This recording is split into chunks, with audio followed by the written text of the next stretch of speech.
Selamat datang di Story Kauri. Ini adalah channel kedua artikel YouTube. Jangan lupa subscribe ya guys, dan tekan notifikasinya. Kisah pemuda kaya, anak bos besar, pemilik 73 perusahaan, yang menjadi cleaning service. Episode 596. Kenshin yang dimarahi Jenna, serta pula teman-temannya, karena dianggap menyinggung nama Rega, pemuda kaya tuan rumah di sini. Kenshin pun diminta kembali oleh Jenna, kembali menjaga mobil papanya. Dan di saat Kenshin berjalan keluar, tiba-tiba Denny, manajer restoran, melihatnya. Denny pun segera menghampiri Kenshin dan langsung saja menyapa, "Lo tuan muda diundang juga di sini? Kok kebetulan bersamaan dengan restoran kami?" Denny bersikap ramah, karena sudah tahu Kenshin siapa, apalagi tak ingin mengulangi salahnya.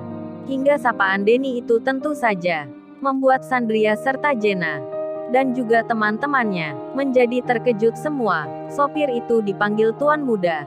Kenshin pun sama, menjadi kaget seketika melihat Denny di sini. Manajer restorannya Pak Mori yang langsung memanggilnya begitu.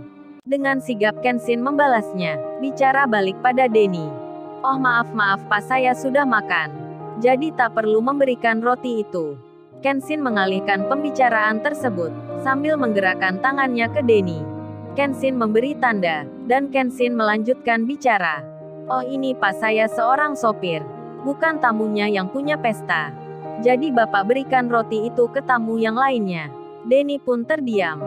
Denny langsung mengerti, tuan muda di depannya tak ingin dipanggil namanya, seperti ingin menyembunyikan tentangnya. Kemudian Denny bicara, "Oh saya salah orang rupanya. Saya kira masnya tamu di sini." Di saat itu Jenna dan Sandria pun melihatnya. Begitu pula teman-temannya. Mereka tak curiga, bahkan jadi lupa tentang Kenshin yang dipanggil tuan muda, karena mereka mengira manajer restoran itu salah orang. Temannya Jenna sampai berkata, "Nah itu Jenna, gua bilang juga apa? Sopirmu itu lain. Seperti bukan pada umumnya, pegawai restoran aja sampai tertipu begitu. Sopirmu dikira tamu di sini, padahal hanya bawahanmu." Jenna pun melihat Kenshin, dan Jenna menjawabnya, malah tak sengaja berkata, "Ya iyalah teman, sopir gua harusnya keren begitu, bukan sopir tua seperti sebelumnya. Ayo deh kita lanjutkan pestanya." Waduh, Jenna tak sadar bicara apa tadi. Mengucap keren pada Kenshin, namun itu hanya kelepasan bicara. Dan mereka pun makan bersama, sampai si Rega memotong roti ulang tahunnya, membagikan pada teman-temannya, sedang Denny sendiri yang baru melihat Kenshin. Denny pun kembali ke tempat mobil restorannya, dan rekan kerjanya yang di situ, yang melihat dan mengenal Kenshin pula. Mereka pun langsung bertanya, "Oh ya, ada apa ya Pak Denny? Dia kan tuan muda yang kaya. Bos kita Pak Mori saja menghormatinya. Kok dia menjadi sopir di sini?" Denny menjawabnya, "Oh itu mungkin ada sesuatu yang penting. Sebab tadi aku mau menyapanya, tapi tuan muda itu malah menolaknya. Memberi tanda dengan tangannya. Jadi sebaiknya biarkan saja. Kita pura-pura tak mengenalnya." Kenshin pun menjadi aman. Identitasnya tak terungkap, padahal hampir saja si Denny hendak membukanya. Setelah 2 jam berjalan, Kenshin pun bersiap untuk mengantarkan Jenna pulang. Jenna pun masuk mobilnya, dan Jenna kemudian bilang, "Hei kamu sopir, lain kali perbuatan yang tadi jangan diulangi. Jangan bercanda memakai nama orang yang tak lu kenal. Contohnya itu tadi, malah menyinggung Rega cowok temanku. Gua pun kena malu karenamu. Awas nanti kalau diulangi lagi." Kenshin menjawabnya, "Baik nona, saya akan mengingatnya." Hingga setelah sampai perjalanan, Kenshin pun tiba mengantar Jenna di rumahnya. Dilihat oleh Kenshin, ada banyak mobil yang terparkir di halaman depannya.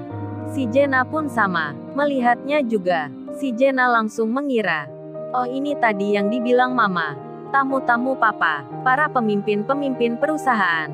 Dan mamanya pun langsung menghampiri, kemudian bilang ke Jenna, "Oh ya Jenna, beruntung kamu pulangnya lebih cepat, jadi kamu bisa dilihat tamu-tamu papamu. Di sana juga ada pengusaha muda. Sekalian aja kamu juga masuk.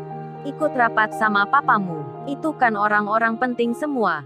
Dan kamu sopir, kamu jangan pulang dulu. Bantu-bantu di sini sampai selesai. Ini bawakan kotak yang berisi layar. Daripada Pak Parmin itu sudah tua, tak kuat mengangkat barang berat. Kenshin pun menjawabnya. Oh baik Nyonya, saya akan melakukan. Dan Jenna pun membalas mamanya. Iya ma Jenna tak ikut papa. Biar Jenna tahu tentang rapatnya. Jenna pun masuk ke dalam. Sedang Kenshin mengambil kotak untuk dibawa ke tempat rapat. Kenshin pun ditemani Pak Parmin, serta juga pembantu rumah yang lainnya, yang ikut menyiapkan apa yang dibutuhkan. Rapat pun masih berjalan. Jenna yang datang disambut papanya. Papanya pun berkata, oh ya rekan-rekan kerja semuanya. Ini perkenalkan putri saya bernama Jenna, yang nanti jadi pemimpin perusahaan sendiri. Para bos-bos perusahaan di situ pun menyambutnya. Bahkan ada yang berkata, oh Nona Jenna namanya, cantik sekali putrinya Pak Freddy. Kita senang kalau Non Jenna ikut rapat pula di sini. Dan Jenna pun membalasnya juga, dengan mengucap terima kasih pada semuanya. Kemudian Pak Jeffrey berkata, nah ini rekan-rekan kerja. Layar besarnya sudah datang, biar jelas kita pakai yang ini. Kenshin pun masuk ruangan itu, bersama dengan pekerja rumah ini. Hati Kenshin pun langsung mengira, tak sangka akan secepat ini. Penyamarannya akan membuahkan hasil. Kenshin pun memasang layar itu, ditaruh di bagian depan sendiri. Kemudian Kenshin berdiri di samping pojokan. Anehnya, para bos-bos perusahaan tersebut, tak satu pun yang mengenal Kenshin. Mungkin mereka tak sempat berpikir, karena masing-masing orang sedang sibuk dengan laptopnya, hingga Kenshin akan ikut menyimaknya. Beruntungnya Kenshin tak disuruh keluar, karena dianggap pembantu yang tak tahu apa-apa. Jenna pun sempat melihat Kenshin, dan Jenna belum curiga. Hingga salah satu pembicara rapat tersebut berkata, oh ya semuanya, mari kita lihat denah lahan ini.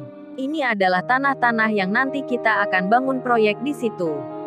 Dan saat ini masih ditempati warga. Tapi itu bukan hal yang sulit. Mereka akan kita pindahkan semua. Karena memang lahan itu tak ada suratnya. Apalagi semenjak 10 tahun yang lalu. Bos besar kita sudah membelinya. Punya hak resmi atas tanahnya. Dan mungkin 1 bulan ke depan, para warga di situ harus angkat kakinya. Sekarang sudah mulai dilakukan. Kenshin melihat gambarnya, melihat pula denahnya. Sebuah tempat yang ada penghuninya. Tak sedikit pula jumlahnya, berencana akan diusir paksa. Dan Kenshin pun mendengar pula, ada bos besar lainnya. Selain dari ayahnya, yang menjadi atasan di sini. Kenshin pun belum pernah melihatnya. Tapi Kenshin sudah merasa, orang-orang di sini nantinya akan mengerjakan proyek yang tak baik, dengan mengusir para warga secara paksa. Jadinya Kenshin pun menemukan masalah yang besar. Penyamarannya tak hanya ingin menyelidiki Pak Jeffrey, tapi Kenshin ingin tahu tentang rencana sebenarnya. Kenshin pun masih menyimaknya, mencari tahu lebih jelasnya. Hingga Pak Jeffrey papanya Jenna ditanya, oh ya Pak Jeffrey, apa Pak Jeffrey ini sudah siap untuk mengeluarkan dana yang besar, berinvestasi di proyek ini? Pasti hasilnya akan berlipat-lipat. Kalau Pak Jeffrey tak punya cukup dananya, kan bisa diambilkan uangnya dari perusahaan Pak Jeffrey bekerja saat ini. Toh kalau nanti ketahuan, kita akan berdiri di depan Pak Jeffrey. Pak Jeffrey tak usah khawatir. Kalaupun sampai dipecat kerja, Pak Jeffrey juga sudah punya perusahaan sendiri. Jadi mainkan saja seperti biasanya. Tak mengapa kalau harus menimbulkan curiga. Itu bisa dicarikan alasan. Pak Jeffrey pun mengiyakan. Demi investasi di proyek yang besar, tak peduli harus berbuat menipu dan curang. Si Jenna pun sama, tak ada rasa berdosa pada dirinya. Meski mendengarkan rencana itu, si Jenna pun malah mendukung papanya. Sedang di lain tempat, Iwan dan Ririn, yang kini ada di desa. Iwan pun melihat berita tentang tangisan para warga yang menolak rumahnya akan digusur paksa, karena akan ada pembangunan yang dilakukan. Iwan pun berkata pada Ririn, oh ya Rin, aku bisa merasakan kepedihan mereka. Karena tanah di sini juga begitu. Tanah leluhur kami pernah juga akan diambil paksa. Beruntungnya aku mengenal Kenshin. Hingga selamatlah tanah desa ini. Ririn pun menjawabnya. Iya Mas Iwan, aku juga tahu itu.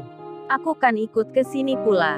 Dan Kenshin sendiri akhirnya jadi mengerti mengapa perusahaan tantenya Rena mengalami kemunduran kerja. Sebab Pak Jeffrey ini memakai uang perusahaan untuk keperluan di lain tempat, serta untuk perusahaan miliknya sendiri. Kenshin sudah mendapatkan informasinya lebih cepat dari yang dibayangkan. Kemudian di tengah Kenshin berpikir begitu, Kenshin dipanggil Pak Jeffrey. Hei kamu, jangan berdiri saja. Cepat rapikan kabel di depan ini. Menghalangi pandangan kita. Kenshin pun maju ke depan. Di saat itu salah satu dari mereka, salah satu pimpinan yang ikut rapat di situ, melihat Kenshin, tiba-tiba langsung berdiri. Lalu, bagaimana kisah selanjutnya? Subscribe channel ini untuk episode berikutnya. Terima kasih. Jangan lupa ya guys, untuk kelanjutan ceritanya ada di channel Story Kauri. Jangan lupa subscribe ya guys, dan tekan notifikasinya.